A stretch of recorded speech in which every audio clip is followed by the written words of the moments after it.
Assalamualaikum warahmatullahi wabarakatuh. Alhamdulillahirabbil alamin wa bihi nasta'in ala umuri dunya waddin. Wassalatu wassalamu ala sayyidina wa maulana Muhammadin wa ala alihi wa sahbihi ajma'in, amma ba'du. Jamaah mushola Nafiqul Qoda yang saya muliakan, dan semoga kita berada di dalam lindungan Allah Subhanahu wa taala. Sebentar lagi kita akan menghadapi bulan Ramadan. Nah, pada pertemuan kali ini mungkin penutupan sementara ya. Kita akan berbicara mengenai i'tikaf. Faslun fi ahkamil i'tikafi. Fasal ini akan menjelaskan hukum-hukum i'tikaf. Nah, i'tikaf ini kalau kita bicara secara hukum terbagi 4. Satu, hukumnya i'tikaf itu bisa jadi sunnah, bisa jadi wajib, bisa jadi haram, bisa jadi makruh. Tergantung. Sama aja kayak makan. Bisa jadi sunnah, bisa jadi wajib, bisa jadi haram, bisa jadi makruh. Tergantung penyebabnya. Nah, i'tikaf juga demikian. Ya. Satu, bisa jadi sunnah. Asalnya i'tikaf memang sunnah. Artinya sunnah dalam artian fikih adalah yusabu ala fi'lihi wala yu'aqabu ala tarkihi. Melaksanakan dapat pahala, meninggalkan tidak dapat dosa. Yang kedua, i'tikaf bisa jadi wajib kalau dinazarkan. Misalnya begini, pokoknya kalau saya berhasil nih, proyek saya berhasil, saya mau i'tikaf selama sehari semalam, maka i'tikafnya wajib itu sehari semalam. Ya, itu jadi wajib, tadinya sunnah jadi wajib. Kemudian i'tikaf juga jadi haram. Nah, bisa jadi haram i'tikaf. Kama idza takafastil mar'atu bighairi izni zaujiha. Seorang istri yang i'tikaf tanpa seizin suami, itu haram hukumnya. Kemudian i'tikaf jadi makruh, itu seorang perempuan yang sedikit, yang genit, suaminya izin tapi ada ganjen, kalau bahasa Betawi ganjen namanya. Itu makruh itu. Ya, sekali lagi hukum i'tikaf itu ada 4. Pertama sunnah. Yang kedua, i'tikaf bisa jadi wajib kalau dinazarkan. Misalnya kalau saya berhasil ini, maka saya akan i'tikaf. Nah, kalau jadi itu jadi wajib. Yang ketiga, i'tikaf jadi haram, yaitu i'tikafnya seorang istri atau perempuan yang sudah bersuami tanpa seizin suaminya.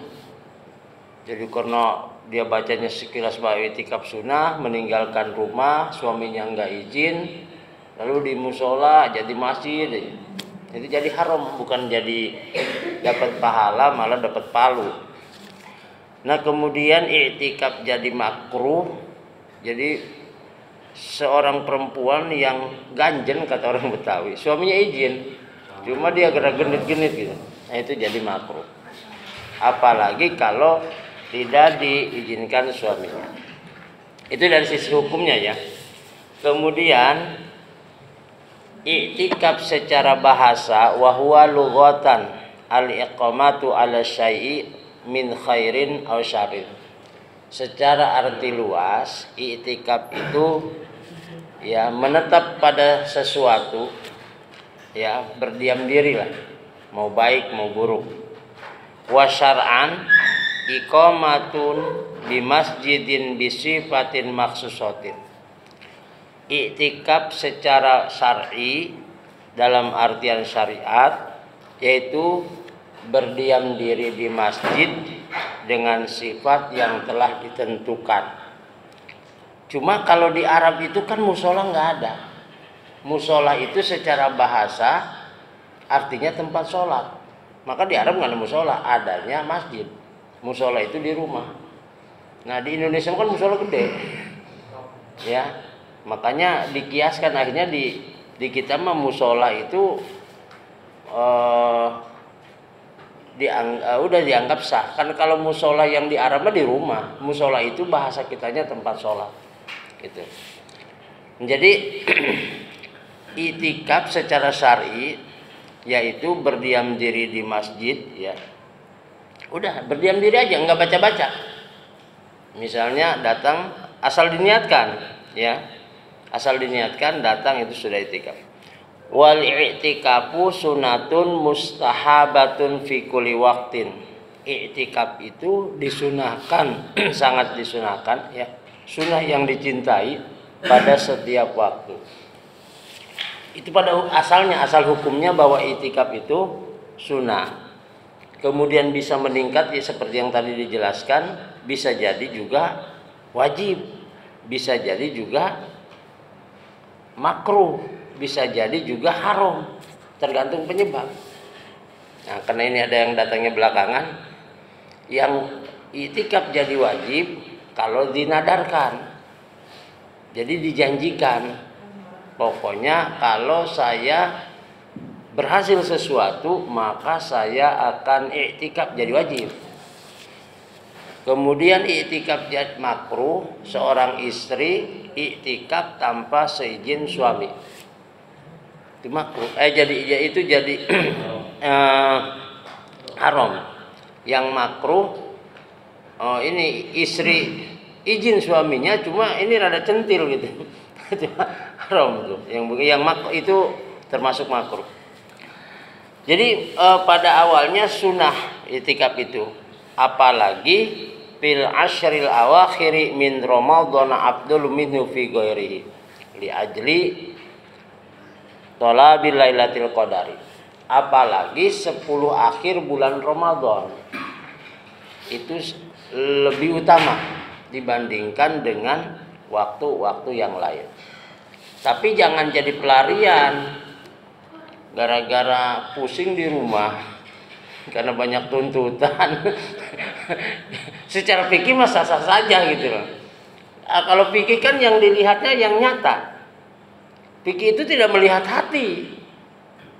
Kenapa saya mau i'tikaf? Padahal secara psikologis sebetulnya pelarian. Fikih tidak melihat itu. Yang penting datang, oh i'tikaf bagus, ya.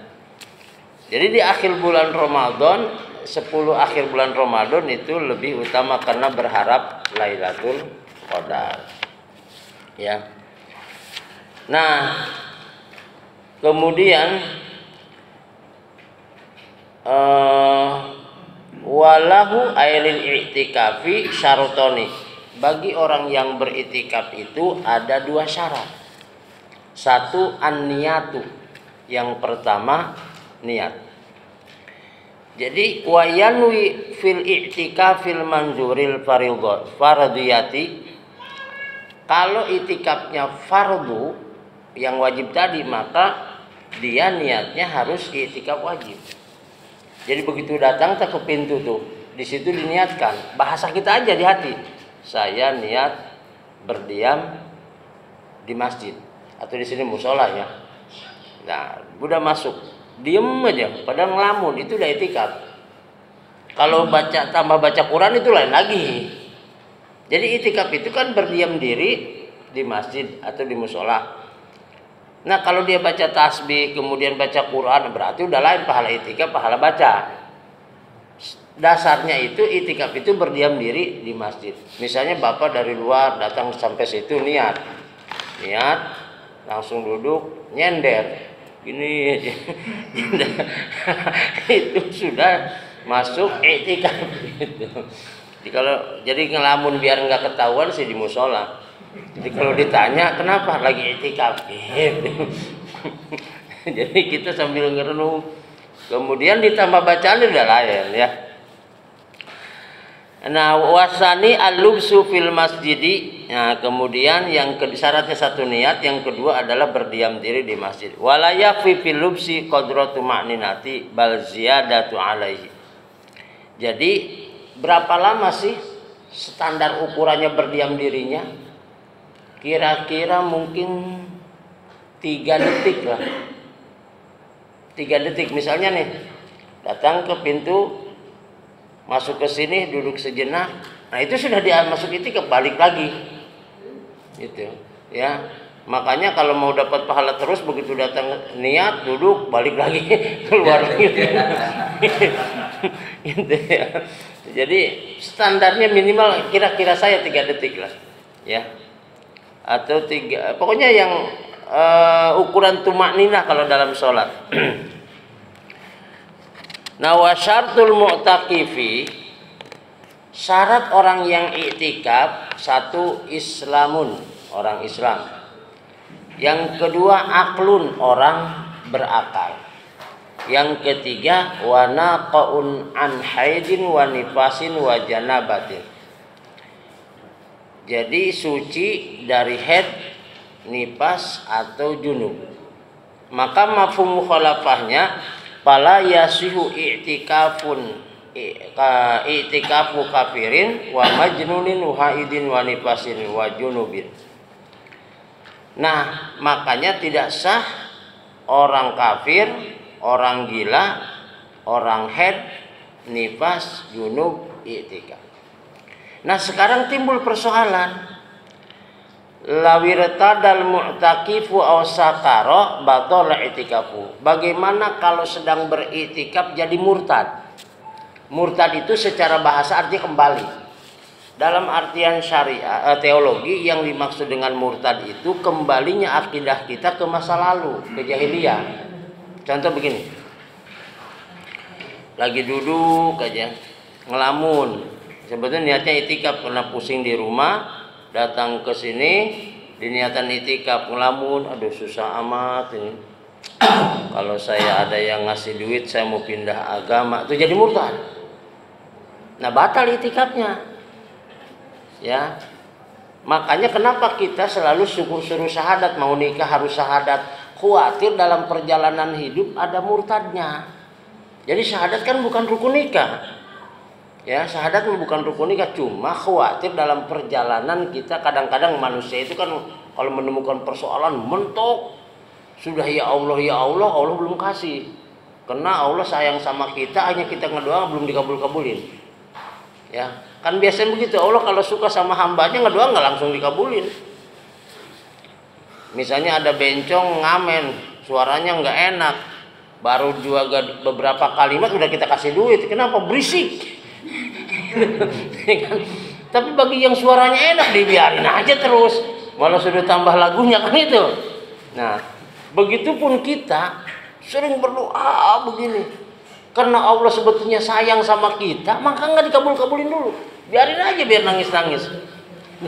Nah, akhirnya kadang-kadang kita suka frustasi. Kalau begini mah saya mendingan pindah agama, naudzubillah. Nah, itu kalau kondisi itu tersirat dalam i'tikaf, batal i'tikaf. Ya, maka kembalinya syahadat lagi. Buru-buru langsung asyhadu an la ilaha illallah wa asyhadu anna Muhammadar Rasulullah. Enggak usah pakai saksi. Tolong saksiin saya mau syahadat. Enggak usah, sendiri aja cuma. Ya. Wala yakhruju al-mu'taqifu minal i'tikafil manzuri ila lihajatil insani. Bagi orang yang i'tikafnya wajib, ya, itu tidak boleh keluar kecuali kebutuhan. Misalnya nadar, kan i'tikaf wajib itu karena nadar. Pokoknya kalau anak saya lulus, saya mau i'tikaf semalam. Maka nggak boleh keluar itu, kecuali dia butuh mau berak jangan berak di musola, mau berak mau kencing, boleh keluar. Kalau i'tikaf wajib, tapi kalau i'tikaf sunnah sih bebas. Jadi gara-gara kita menazarkan i'tikaf, maka kita kan jadi wajib i'tikafnya. Makanya kalau nazar jangan ini jangan keterlaluan. Pokoknya kalau anak saya lulus, saya mau itikaf 7 hari 7 malam. Itu nggak boleh keluar-luar, di situ aja terus, gitu ya. Nah, kecuali kebutuhan seperti buang kotoran, mandi, ya, atau karena haid gitu, ya. Nah, kemudian atau misalnya kena sakit. Nah, wa yabtulul i'tikafu bil waqti. I'tikaf itu bisa batal dengan sebab bersetubuh. Kemungkinan karena suami istri i'tikafnya ya bersetubuh, itu batal i'tikafnya, ya. Nah, wa amma mubashiratul mu'taqib bi syahwatin fatabtulu i'tikafuhu.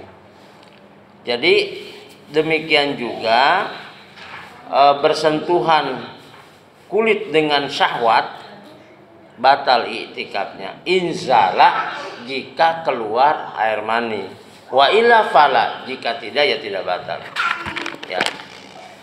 Nah, ini saya ulangi sekali lagi karena ini ada yang baru nih, karena ibu-ibu fokusnya tadi. Jadi i'tikaf itu hukumnya satu sunnah, yang kedua wajib, yang ketiga bisa jadi haram, yang keempat bisa jadi makruh. I'tikaf yang sunnah itu awalnya. I'tikaf yang wajib karena dinazarkan. I'tikaf yang haram seorang istri yang i'tikafnya tanpa seizin suami. Tuh. Ya. Yang makruh seorang istri dapat izin sama suami, cuma kayaknya ini istrinya sedikit ganjen kalau bahasa Betawi mah, ya. Kalau mungkin kalau bahasa Jawa istilahnya kendota pihe. Nah, ada orang Jawa, paham ya? Paham ya orang Jawa ya? Udah karaoke.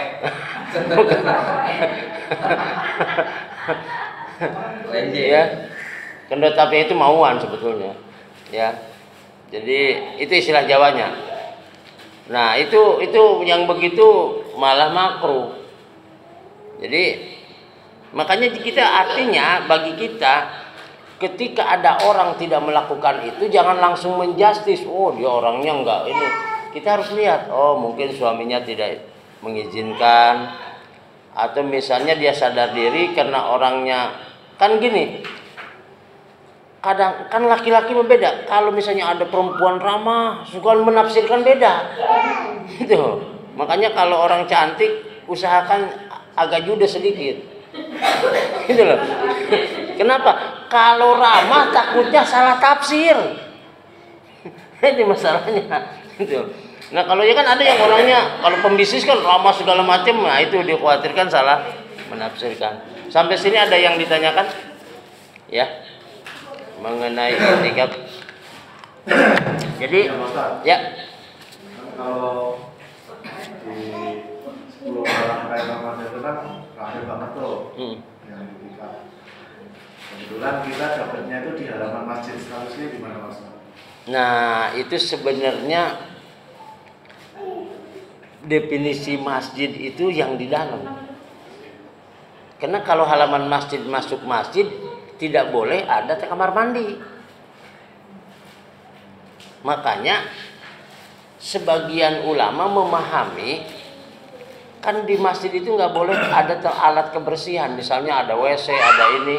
Tapi karena itu tidak dipahami masjid, hanya sarana pendukung masjid, maka dibolehkan. Kalau halaman masjid masuk masjid, nanti misalnya tempat wudhu itu nggak boleh di situ. Makanya kan kalau di Mekah jauh tempat wudhunya, ya. Nah itu. Nah sekarang kita jangan pakai hukum dulu, pakai perasaan kita aja, ya.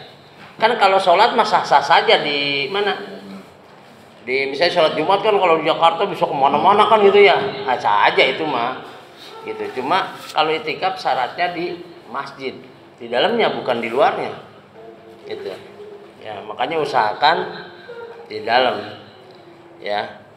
Tapi kalau mendefinisikan masjid setiap tanah yang di situ yang tanah masjid, itu lain lagi. Namanya fikih kan pasti ada silang pendapat. Itu aja, itu hal biasa. Ya tinggal ya mudah-mudahan kalau memang kondisi darurat begitu termasuk. Tapi saya yakin kalau itikaf di luar sih berat juga. Ini kan nggak nyaman lah. Ya. Dan ini hukumnya selama tidak dinazarkan tidak wajib. Ya. Jadi saya datang ke masjid atau musola Pak, nggak baca-baca, ya itu sudah jadi itikaf asal diniatkan. Kalau kita baca Quran sudah lain lagi, berarti double itu. Kalau kita baca tasbih double. Makanya sebetulnya kita semua bapak-bapak, ibu-ibu, kalau orang yang tahu ilmunya, kita mau berjamaah maghrib, mau berjamaah isya, begitu ke situ niatkan aja itikaf, jadi dapat pahala sholat, dapat pahala berjamaah, dapat pahala itikaf. Itu maka kata Quran, hal yastawil ladzina ya'lamuna wal ladzina la ya'lamun. Apakah sama orang berilmu dan tidak berilmu? Tidak akan pernah sama. Padahal jalannya sama-sama masuk ke dalam. Tapi karena yang satu diniatkan itikaf, yang satu tidak, maka beda nanti pahalanya. Maka dari sekarang nih kita datang ke sini, di situ diniatkan, cuma ini walaupun kelihatan sepele berat, nggak pernah ingat. Ya, saya aja kadang nggak ingat, nyelonong aja udah kan gitu. Nah ini kelihatannya sepele tapi berat, ya. Begitu pintu dibuka langsung diniatkan di hati bahasa kita. Saya niat tinggal berdiam diri di masjid. Atau bahasa kita udah paham, saya niat i'tikaf. Nah, itu kalau bahasa Arab. Jadi di hati tersirat, nggak usah diomongin. Datang ke pintu, niatkan saya i'tikaf. Nah, apapun yang dilakukan di sini itu sudah termasuk i'tikaf. Gitu. Kalau sampai ketiduran sama itu udah itikaf gitu ya. Makanya niatnya itikaf, jangan niat tidur. Gitu. Sampai ya namanya lelah kan gitu. Jadi termasuk mau Jumat nih di kantor, nanti datang ke situ diniatkan itikaf, jadi sehingga sholatnya dapat, itikafnya dapat. Jadi sekali melangkah 2-3 pulau terlewati. Itu perbedaannya, ya. Jadi sehingga pahalanya akan lebih banyak macamnya, dari sholatnya, dari itikafnya. Kalau tiba-tiba dia zikir dan zikirnya gitu, ya. Nah, kalau di bulan Ramadan ini kan diturunkan Al-Quran. Ya alhamdulillah kalau itikafnya sambil baca Quran. Cuma ingat harus dipahami, baca Quran bagus, tapi baca Quran mengganggu orang sholat dosa. Hati-hati. Ada orang lagi sholat itu kita baca Quran kencang, itu mengganggu dosa itu. Jadi jangan dianggap bahwa setiap baca Quran ibadah, bisa jadi baca Quran jadi haram jadah gitu. Jadi dosa malah. Termasuk begini nih, mohon maaf nih. Baca Quran mengganggu lingkungan ini. Orang pada capek baca Quran jam 12 malam pakai speaker. Orang ini tidak sepakat. Dosa itu jangan sembarangan. Makanya kalau baca Quran bulan Ramadan misalnya, nanti membaca Quran pakai speaker, kalau mau dikeluarin harus sepakat dulu selingkungan ini. Kalau nggak sepakat dosa. Cuma kalau di kampung dikasih tahu, padahal ngaji, speakernya kencang-kencang, ya. Apalagi tuh di mana tuh yang dekat pasar modern, apa sih namanya? MTP. Itu ya, Venezia ya. Di situ. Itu kalau Baitur Rahman pas lagi, saya ingat khutbah saya Idul Adha apa Idul Fitri di situ. Di Baitur Rahman ya bingung akhirnya dengerin yang mana. Jadi idealnya sebenarnya yang penting jamaah yang dengar. Idealnya, makanya dulu Menteri Agama kan mengatur, cuma kadang-kadang kita salah paham, gitu. Jadi ada aturannya, walaupun baca Quran jangan ganggu orang tidur, jangan ganggu orang yang sholat, pokoknya jangan mengganggu lah. Apalagi model perumahan begini kan rumahnya dempet-dempet, tengah malam kita ngaju kenceng-kenceng. Itu bukan benar, malah jadi dosa. Itu kan kita mau nunjukkan supaya kedengeran bahwa kita bangun malam. Itu bukan benar, malah dosa gitu. Jadi hal-hal seperti itu harus kita tahu lah. Jangan asal ibadah kelihatannya bagus padahal justru mengganggu, itu jadi enggak benar. Itu ngaji. Kalau di kampung apalagi pakai beduk. Dianggap beduk itu budaya Islam. Beduk itu budaya Islam Indonesia, bukan ajaran Islam. Itu mah metode ulama dulu supaya datang ke musola, ke masjid, dipancing pakai beduk, kan pada datang. Kalau sekarang kan nggak sholatnya kagak, beduknya setelah terawih pada datang kan gitu. Itu metode gitu ya. Nah kalau di perumahan sehingga insya Allah. Kalau di kampung yang masih berat. Ya, kadang-kadang saya lagi ngaji kita begini, mau negur, takut salah paham. Kan salah, nanti pakai video dipiralkan. Oh, anti budaya Islam. Orang lagi ngaji Quran di musola, kenceng kita tegur, divideokan. Oh, ini anti baca Quran. Kan gitu sekarang mah modelnya. Ya. Nah, ini termasuk, ini mohon maaf bagi yang suka malam Jumat di rumahnya baca Yasin apa juga harus lihat tetangganya, takut terganggu. Ya, jadi hal-hal itu harus diperhatikan. Kecuali memang senang mah enggak gitu. Ya, kalau udah sepakat bisa keganggu enggak kalau saya agak kenceng. Karena ngaji Quran memang harus dibuka suaranya, kalau enggak berat. Gitu. Dia mau ngaji Quran begini aja berat, tapi kalau dikeluarin suaranya enak. Ya.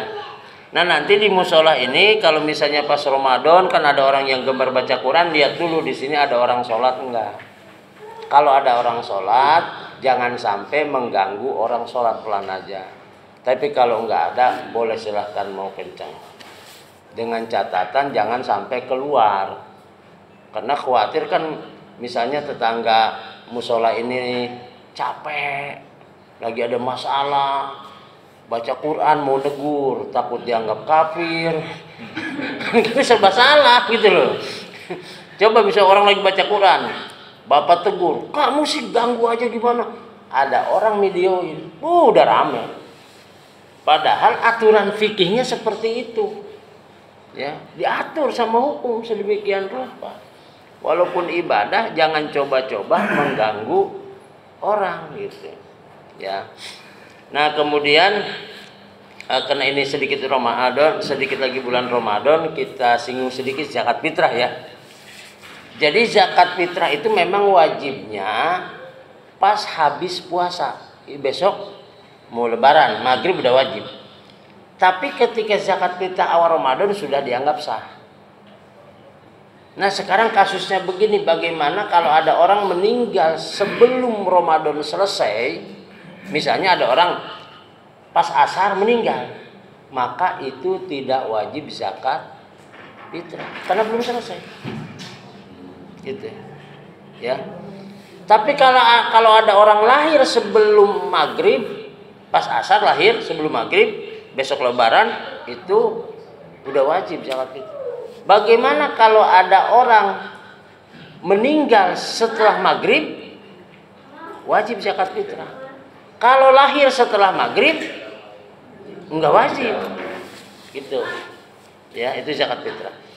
Kemudian bagi kaum ibu yang banyak gangguan ya, kalau pas puasa hamil, kemudian tidak puasanya karena dirinya bukan karena anak. Dirinya tidak mampu atau kata dokter, Bu jangan puasa dulu, ibu nggak bakalan sanggup. Berarti hanya wajib qada. Tapi kalau dia tidak puasanya, dirinya sebetulnya kuat, tapi dia punya rasa kasihan sama janinnya, berarti nanti bayar kodok, bayar fidyah. Atau menyusui. Kalau dia sebetulnya sanggup puasa, cuma karena kasihan sama anak, maka nanti bayarnya puasa dan fidyah. Nah kalau misalnya tidak puasanya karena dirinya yang nggak sanggup, itu hanya bayar kodok saja. Itu ya. Ini yang perlu diperhatikan. Karena orang sakit dibolehkan tidak puasa, tapi sakitnya menurut dokter, jangan menurut sendiri.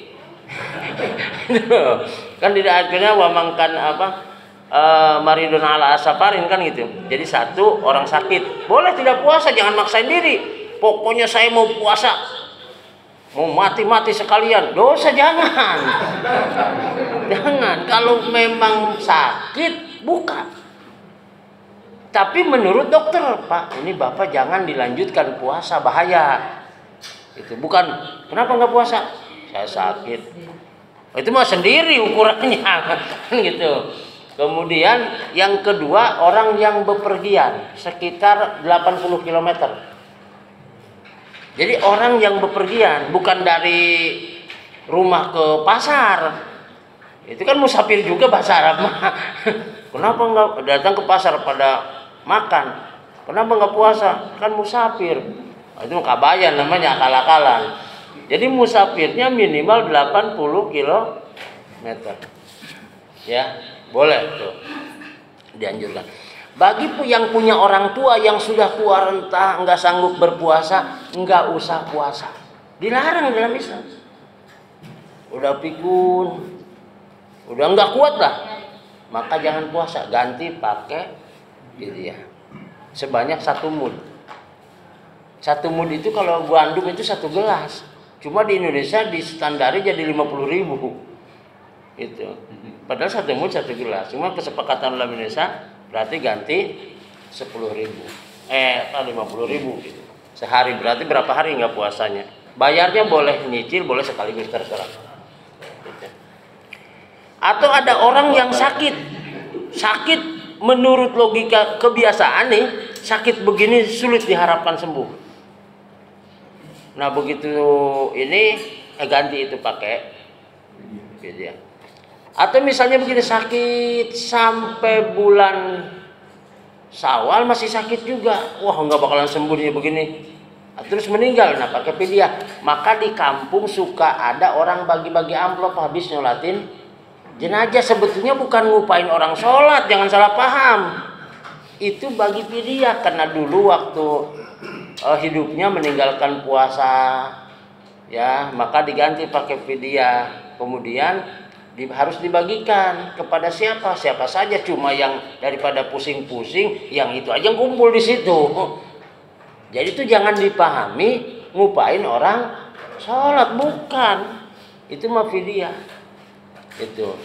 Jadi kalau misalnya yang punya orang tua dulu kita tahu, oh orang tua saya pernah meninggalkan puasa, udah pakai fidyah ganti sekarang gitu ya. Nah, boleh enggak kalau kita misal dalam bekerja kelelahan enggak puasa? Silakan, asal mau ganti. Orang misalnya kerjanya di bawa mobil nih, waduh kalau nggak buka bahaya ini. Buka. Memang kalau nggak kuat silakan, asal mau ganti. Orang yang kerja di kerjaan bangunan, apalagi musim panas, saya yakin luar biasa capeknya. Karena saya juga ngalamin ngaduk capek. Itu kan, jangan kita oh kamu ngapain nggak puasa? Bukan orang Islam, bukan begitu. Dalam Islam juga kalau memang tidak kuat silakan, asal mau ganti. Itu, ya. Misalnya kita bangun rumah tiba-tiba ada tukang nih di bulan Ramadan pasnya, terus tukangnya nggak kuat, silakan makan. Tapi asal dia mau ganti. Tapi yang punya rumah jangan ikut-ikutan. Yang bahayanya ikut-ikutan gitu, ya. Jadi fleksibel sebetulnya nggak sulit. Nah nanti yang pulang kampung kan pasti biasanya ada yang pulang kampung tuh. Nah itu dibolehkan. Intinya asal mau ganti. Kalau kita masih punya hutang tahun yang lalu, kemudian masuk ke tahun sekarang belum dibayar juga, nanti itu bayarnya double. Satu bayar fidyah, bayar qada, yang satu bayar fidyah. Itu ya. Jadi masih. Nah nanti pas lebarannya nih, besok lebaran, sebelum berangkat sholat sunahnya makan dulu, minum, tandain bahwa kita sudah tidak puasa. Ya, itu kita mau sholat id, maka usahakan entah minum entah sarapan. Ya, dan sholat idul fitri sunahnya agak dilambatin, takutnya ada orang belum zakat fitrah. Itu beda dengan idul adha, sunahnya jangan makan dulu dan dipercepat sholat itunya karena dia kan mau kurban. Itu. Oke, sampai sini ada pertanyaan? Kalau Ya, iya silakan. kalau lupa ya, misalnya dulunya nakal kalau puasa gitu kan, terus sekarang obat, dia bayarnya Totalnya Pak. Totalnya. Jadi gini, nakalnya umur berapa? 17 tahun, jadi 20-30. Karena gini, Dewasa lah. yang sudah dicatat itu kalau usia 15. Kalau di bawah 15 enggak, atau 12 sudah mimpi basah, itu kan sudah masuk. Mukhalaf namanya. Silakan gantinya tidak bisa sekaligus, bisa bertahap sedikit. Puasa Senin Kemis kan kelihatan sama orang rajin amat Senin Kemis, padahal mau jauh bayar dulu gitu kan. Gitu kan. Nah sambil bayar fidyahnya mampunya kapan sedikit, terus tinggal dihitung-hitung aja. Tahun 30 ya, kalau umurnya dia. Gitu. Kali ini. Kan bisa di Senin Kemis bisa puasa macam-macam lah gitu. Ya karena ya wajar, makanya di kampung itu kenapa setiap ada orang meninggal suka fidyah, khawatir tidak terkontrol. Namanya perjalanan hidup, bisa jadi pernah nggak puasa, maka suka diduga-duga bahwa orang ini umurnya sekian meninggalkan tidak puasa, tidak sholat sekian, maka ada fidyah. Suka keliling karena kasihan, takutnya punya utang gitu. Nah cuma di kita biasanya anak muda langsung menafsirkan bahwa itu adalah ngupain orang sholat. Itu masalahnya ya. Atau orang tua kita nih, kita kasihan sama orang tua kita nih, takutnya, makanya suka kalau di kampung itu ada kiparat buat orang tua saya menutupi ibadah-ibadah yang bolong. Misalnya punya rezeki sedikit, langsung ditulisin aja di amplopnya, ini kiparat orang tua saya. Tuh, ya. Karena kalau sodako tidak ada ikhtilaf ulama. Sodako ini bapak tiba-tiba ngasih jeruk nih, ngambilin doang, diniatin di hati. Ini sudah buat orang tua saya. Itu nggak ada ikhtilaf ulama sampai. Beda dengan baca Quran. Kalau baca Quran, kalau anak pribadi yang dididik sama orang tuanya, diniatkan tidak diniatkan sampai. Tapi kalau ke orang lain harus diniatkan. Misalnya saya baca Fatihah ini untuk si fulan, harus pakai gitu. Kalau enggak sekedar baca doang nggak sampai, kata Imam Syafi'i. Gitu. Kalau sodako itu jelas sampai. Kalau baca Quran harus diniatkan bahwa ini untuk si fulan, seperti kita ziarah lah. Ziarah itu nggak perlu bahasa Arab, kalau nggak bisa mah bahasa kita juga jadi. Datang ke kuburan, bapak saya datang nih ziarah. Ini saya Fatihah buat bapak, Al-Fatihah. Jadi cuma paling kedengaran sama sekitarnya, ini orang gimana, paling gitu doang. Padahal mah sama dengan semua khususon ila ruhi abi wa umi, itu bahasa Arab. Ketika diterjemahkan mah, Fatihah ini saya tujukan buat bapak saya, Al-Fatihah. Itu kan. Dan misalnya Fatihah yang pertama buat Nabi Muhammad, Al-Fatihah, kedua buat Syekh Abdul Qadir Jailani, ketiga buat ini, keempat buat ini. Itu gitu loh. Nggak masalah, itu bahasa kita. Maka kelihatannya aja kurang keren. Takutnya kedengeran sama sekitar. Padahal nggak ada salahnya. Cuma kan kalau di kita kalau bukan bahasa Arab kayaknya gimana gitu. Agak kurang religius. Padahal Abu Jahal juga pintar bahasa Arab. Coba kalau bahasa Arab kan kalau kelihatannya banyak lah. Di kita lagu di Arabnya lagu apa sampai sini jadi sholawat. Banyak yang begitu. Ya, dikira lagu sholawat. Kadang-kadang ini lagu percintaan jadi kesini mah sudah datar jadi sholawat kan gitu. Ya. Itulah sekilas-sekilas puasa. Dan ingat, makruh kalau nahan buka. Misalnya begitu maghrib sunnah langsung batalin. Jangan sampai ke isya. Kalau sampai isya makruh. Ya. Makruh. Kemudian sahur dari jam 12 sudah terhitung. Sunnah diakhirkan kalau tidak ragu. Misalnya mau berapa setengah jam lagi ke subuh sudah. Itu kan harapannya bisa sholat subuh. Tapi ada orang juga yang memang sahurnya harus jam 12 aja. Karena khawatir pagi-pagi ke siangan. Itu dianggap sahur. Ya. Dan sahur itu bukan wajib. Sunnah. Kalau memang tidak mau ya sudah. Itu aja, jangan dipaksakan juga. Menyangkut puasa juga. Bagaimana kalau gosok gigi?